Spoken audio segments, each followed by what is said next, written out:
بسم اللہ الرحمن الرحیم۔ السلام علیکم دوستو، دنیا بھر کی خبروں میں آج آپ سنیں گے، لیکن اس سے پہلے اگر ہو سکے تو لائک اور سبسکرائب کا بٹن ضرور دبا لیں۔ شکریہ۔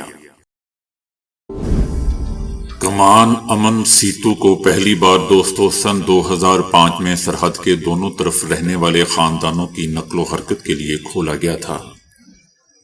اس پل کے ذریعے دونوں ممالک کے درمیان تجارت کا آغاز بھی سن 2008 میں ہوا تھا۔ اسے امن کا پل بھی کہا جاتا ہے۔ سرحد کے دونوں طرف ہزاروں خاندان آباد ہیں، لیکن ان خاندانوں کو ایک دوسرے سے ملنے کے لیے دونوں ممالک کی حکومتوں سے اجازت لینی پڑتی ہے۔ انڈیا اور پاکستان کے درمیان تعلقات خراب ہونے کے بعد سن 2019 میں کمان امن سیتو یعنی امن کا پل کو مکمل طور پر بند کر دیا گیا تھا۔ انڈیا اور پاکستان کے درمیان لائن آف کنٹرول پر تعمیر کردہ کمان امن سیتو کو، جسے فرینڈشپ برج بھی کہا جاتا ہے، حال ہی میں دوستو 6 سال بعد دو باڈیز کی انڈیا واپسی کے لیے کھولا گیا۔ یہ پل دوستو انڈیا کے زیر انتظام کشمیر کے ضلع بارمولہ کے علاقے اوڑی میں LOC پر واقع ہے، جس کی ایک جانب انڈین فوج اور دوسری جانب پاکستانی فوج تعینات ہے۔ اسے کھولنے کی ضرورت دوستو اس وقت پڑی جب اوڑی سے تعلق رکھنے والے ایک نوجوان لڑکے اور لڑکی کی دریائے جہلم میں ڈوب کر مرنے سے دریا کی تیز لہریں ان دونوں کی باڈیز کو بہا کر پاکستان کے زیر انتظام کشمیر میں لے آئیں، جہاں کئی دنوں تک جاری رہنے والی تلاش کے بعد دونوں کی شناخت ممکن ہو سکی۔ ان دونوں باڈیز کو انڈیا کے زیر انتظام کشمیر واپس بھجوانے کے لیے دونوں ممالک کی افواج کے درمیان بات چیت ہوئی، جس کے بعد 6 سال سے بند کمان امن سیتو یعنی امن کا پل دوستو اس کے دروازے کھولنے کا فیصلہ کیا گیا۔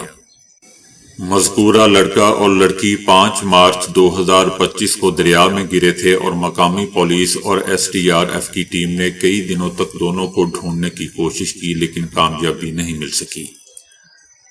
اور کامیاب ہوتی بھی کیسے، کیونکہ دریا ان کی باڈیز کو بہا کر سرحد پر لے جا چکا تھا۔ مرنے والے لڑکی اور لڑکے کی شناخت 22 سالہ یاسر حسین شاہ اور 21 سالہ عائشہ بانو کے طور پر کی گئی۔ ان میں سے عائشہ بانو کی باڈی پاکستان کے زیر انتظام کشمیر کے چناری سیکٹر سے 19 مارچ کو ملی تھی، اور مقامی لوگوں کی اطلاع پر انتظامیہ نے باڈی کو تحویل میں لے لیا تھا۔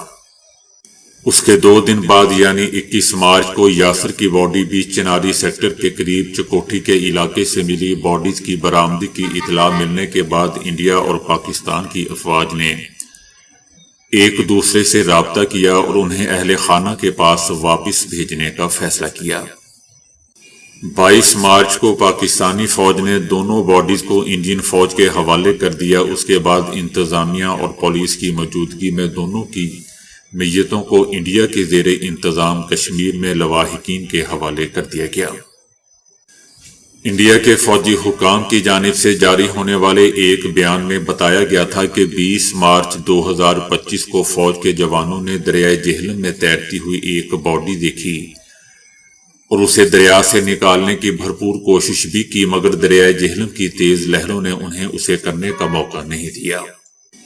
باڈی بہہ کر لائن آف کنٹرول کے پار پاکستان کے زیر انتظام کشمیر کے چکوٹھی سیکٹر میں پہنچ گئی۔ اس کے بعد فوج نے انسانی ہمدردی کی بنیاد پر پاکستانی فوج سے رابطہ کیا اور باڈیز کو نکالنے کی کوشش شروع کر دی گئی۔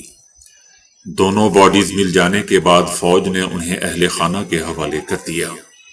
لڑکی کے والد محبت خان نے بتایا کہ ان کی بیٹی واقعے کے دن صبح 10 بجے گھر سے نکلی تھی۔ ان کا مزید کہنا تھا کہ میری بیٹی عائشہ کی والدہ نے اسے جانے سے روکا، لیکن وہ راضی نہیں ہوئی۔ جب وہ کافی دیر تک واپس نہیں آئی تو ان کی تلاش میں میرا بیٹا اسے ڈھونڈنے نکلا۔ میرے بیٹے نے عائشہ کو یاسر کے ساتھ دیکھا۔ ہم نہیں جانتے کہ یہ سب کیسے اور کیوں ہوا۔ محبت خان نے دونوں کے درمیان تعلق پر کہا کہ وہ اس بارے میں کچھ نہیں جانتے اور نہ ہی انہیں اس بارے میں کوئی اندازہ تھا۔ مرنے والے لڑکے یعنی یاسر کے گھر والوں نے بھی یہ کہا کہ انہیں واقعے سے پہلے ان کے درمیان کسی ممکنہ تعلق کے بارے میں کوئی علم نہیں تھا۔ واقعہ کے دن یاسر صبح تک گھر پر ہی تھا، تاہم وہ گھر سے کب نکلا اور یہ سب کیسے ہوا اس بارے میں ہمیں کچھ نہیں معلوم۔ اوڑی کے ایس ڈی پی کا کہنا ہے کہ اب تک سامنے آنے والے حقائق کو دیکھتے ہوئے یہ معاملہ خاموش ہوتا دکھائی دے رہا ہے، تاہم معاملے کی وضاحت و تحقیقات کے بعد ہی ہوگی۔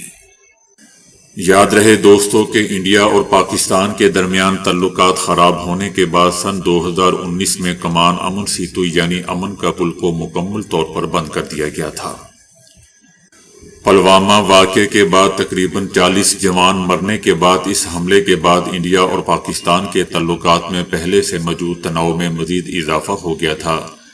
اس کے بعد سے اس پل کے ذریعے لائن آف کنٹرول کے آر پار تجارت بھی روک دی گئی تھی۔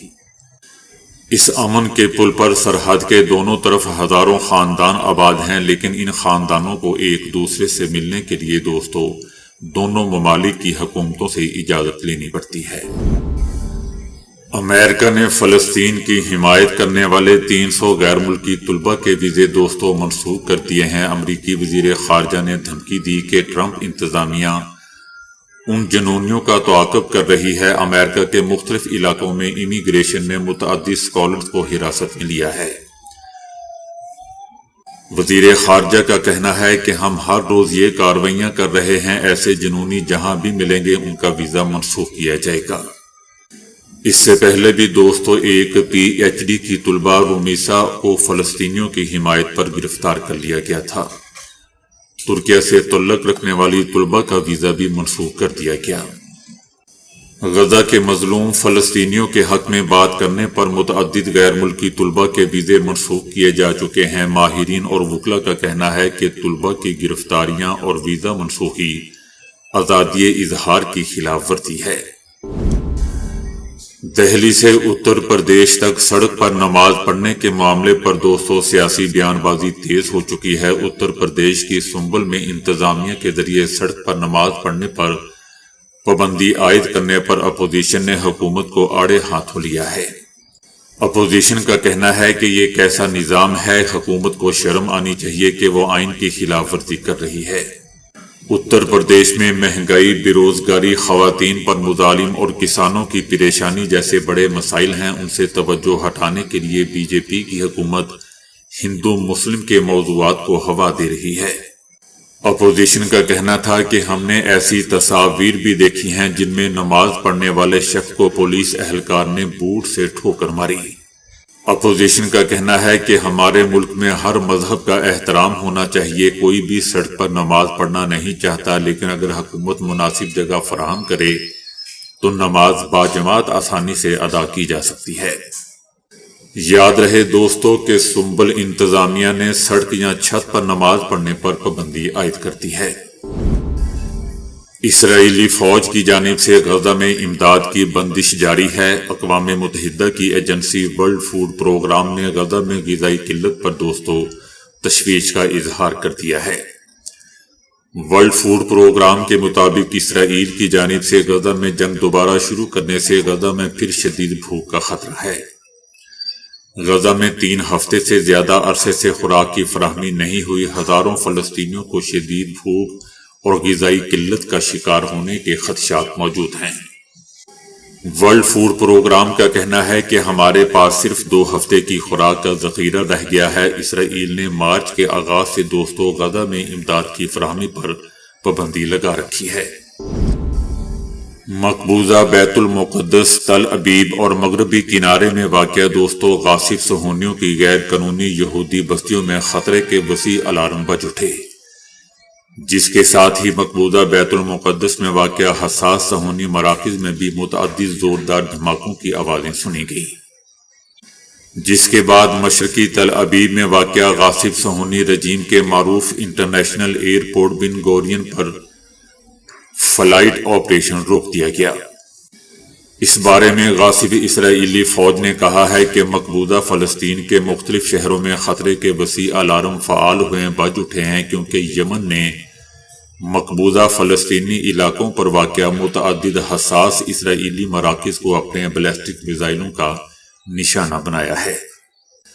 یاد رہے دوستو کہ گزشتہ ایک ہفتے کے دوران یمنی مسلح افواج کی جانب سے بن گورین ہوائی اڈے پر انجام پانے والے متعدد میزائل حملوں کے باعث نہ صرف غاصب صہیونی رجیم اپنی دسیوں پروازوں کو گراؤنڈ کرنے پر مجبور ہو چکی ہے، بلکہ غاصب صہیونی آبادکاروں میں بھی گہرے خوف و ہراس کی لہر دوڑ چکی ہے۔ اسرائیلی میڈیا کا بھی کہنا ہے کہ یمن کی جانب سے داغے گئے 2 میزائلوں کے نتیجے میں مقبوضہ فلسطین کے بڑے علاقوں میں خطرے کے وسیع الارم بج اٹھے، جس کے باعث دسیوں لاکھ غاصب یہودی آبادکار گھنٹوں پناہ گاہوں میں جا چھپے رہے۔ میانمار میں شدید زلزلے کے 2 طاقتور جھٹکوں نے پورے ملک کو ہلا کر رکھ دیا۔ اس کے جھٹکے تھائی لینڈ میں بھی دوستوں محسوس کیے گئے۔ زلزلے کی وجہ سے دونوں ملکوں میں اموات کی تعداد 107 اور زخمیوں کی تعداد 350 سے زیادہ ہو چکی ہے۔ امریکی جیولوجیکل سروے کے مطابق پہلا زلزلہ 7.7 اور دوسرا 6.4 شدت کا تھا، جس کا مرکز وسطی میانمار میں مونیوا شہر کے مشرق میں تقریباً 50 کلومیٹر دور واقع تھا۔ زلزلے کے جھٹکے پڑوسی ممالک میں بھی محسوس کیے گئے۔ زلزلے کی شدت دوستو اتنی زیادہ تھی کہ میانمار کے تاریخی شہر منڈالے میں واقع مشہور آوا پل منہدم ہو گیا، جبکہ ایک مسجد کے حصے گرنے سے کم از کم 3 افراد مارے گئے، اور اس کے علاوہ کئی عمارتیں گرنے اور سڑکوں میں دراڑیں پڑنے سے بڑی تعداد میں زخمی ہاسپٹل لائے جا رہے ہیں۔ میانمار کی فوجی حکومت نے عالمی امداد کی غیر معمولی درخواست کی ہے۔ تھائی لینڈ کے نائب وزیر اعظم کا کہنا ہے کہ تقریباً 81 مزدور لاپتہ ہیں اور امدادی کام جاری ہے۔ 107 اموات میں سے 103 میانمار اور 4 تھائی لینڈ میں ہوئی ہیں، جبکہ بتایا جا رہا ہے کہ زلزلے کے جھٹکوں کی شدت اور زمین کی کمزوری کی وجہ سے بنکاک جیسے دور دراز علاقوں میں بھی شدید نقصان ہوا ہے۔ یہ بھی بتایا جا رہا ہے کہ جانی نقصان کی حتمی تعداد معلوم نہیں، لیکن اموات سینکڑوں میں بھی ہو سکتی ہیں۔ مائیکروسافٹ کے شریک بانی بل گیٹس کی جانب سے دوستو اکثر مستقبل کے بارے میں پیشگوئیاں کی جاتی ہیں۔ اب انہوں نے ایک بار پھر مستقبل کے بارے میں دنگ کر دینے والی پیشگوئی کی ہے۔ بل گیٹس نے پیشگوئی کی ہے کہ آئندہ 1 دہائی میں آرٹیفیشل انٹیلیجنس یعنی AI ٹیکنالوجی اتنی زیادہ ہو جائے گی کہ دنیا میں بیشتر کاموں کے لیے انسانوں کی ضرورت باقی نہیں رہے گی۔ بل گیٹس کا کہنا تھا کہ اب بھی مختلف شعبوں جیسا کہ طب اور تعلیم میں ہمیں انسانی ماہرین کی ضرورت ہوتی ہے۔ ان کا کہنا تھا کہ اگر آئندہ دہائی کے دوران AI ٹیکنالوجی ہی ڈاکٹر اور استاد کی جگہ سنبھال لے گی۔ آسان الفاظ میں بل گیٹس کا کہنا تھا کہ دنیا ایک نئے عہد میں داخل ہونے والی ہے جہاں مختلف شعبوں میں انسانی ماہرین کی ضرورت باقی نہیں رہے گی۔ ان کا کہنا تھا کہ AI کی بدولت امراض کی تشخیص کا عمل بہت زیادہ بہتر ہو جائے گا۔ بل گیٹس کا کہنا تھا کہ ایسا بہت تیزی سے ہو رہا ہے، اور یہ کچھ حد تک خوفزدہ کر دینے والا بھی ہے کیونکہ یہ برق رفتاری سے ہو رہا ہے۔ ان کا کہنا تھا کہ artificial intelligence technology computer, phone اور انٹرنیٹ سے بھی زیادہ اثرات مرتب کر سکے گی۔ یہ میری زندگی میں ہونے والی سب سے بڑی ٹیکنالوجی پیش رفت ہے۔ 1 دہائی کے اندر مختلف شعبے جیسا کہ تعلیم اور صحت نمایاں حد تک بدل جائیں گے۔ AI کے باعث کاروباری ہفتے کا دورانیہ مختصر ہو جائے گا اور روایتی کل وقتی ملازمت کی ضرورت گھٹ جائے گی۔ JUI نے کہا ہے کہ وزیر اعلیٰ KP علی امین گنڈاپوری عمران خان کی واضح ہدایات کے باوجود مولانا فضل الرحمان کے خلاف گندی زبان استعمال کر رہے ہیں۔ اس عمل سے حکومت اور غیر جمہوری قوتوں کو فائدہ ہوگا۔ علی امین گنڈاپور تحریک انصاف اور JUI کے درمیان فاصلوں کو بڑھانے کی سازش کر رہے ہیں۔ گرینڈ اپوزیشن میں رکاوٹ سے حکومت اور غیر جمہوری قوتوں کو فائدہ ہوگا۔ علی امین گنڈاپور تحریک انصاف کے گوربا چوف ہیں۔ PTI کو بیرونی نہیں بلکہ اندرونی سازشوں سے خطرہ ہے۔ JUI کا کہنا ہے کہ جب اپوزیشن اتحاد بننے کے قریب ہوتا ہے، سازشی عناصر اپنا کام شروع کر دیتے ہیں۔ علی امین اپنی حکومت کو دوام دینے کے لیے اپوزیشن اتحاد سے خوفزدہ ہیں۔ PTI قیادت پارٹی کے اندر سازشوں پر نظر رکھے۔ JUI کا کہنا ہے کہ اپوزیشن گرینڈ الائنس کو ہماری کمزوری نہ سمجھا جائے، گنڈا پور میں علماء کی تصحیح کر کے اپنی گھٹیا ذہنیت کا اظہار کیا ہے۔ JUI کا کہنا ہے کہ علماء کرام انبیاء کے وارث ہیں، ان کی توہین برداشت نہیں کی جائے گی۔ PTI وضاحت کرے کہ علی امین کا علماء کے بارے میں بیان ان کی پارٹی پالیسی ہے یا نہیں۔ وزیر اعلیٰ خیبر پختونخوا نے کہا ہے کہ میں نے اجلاس میں مولانا فضل الرحمان سے 2 سوالوں کے جواب مانگے جو انہوں نے نہیں دیے۔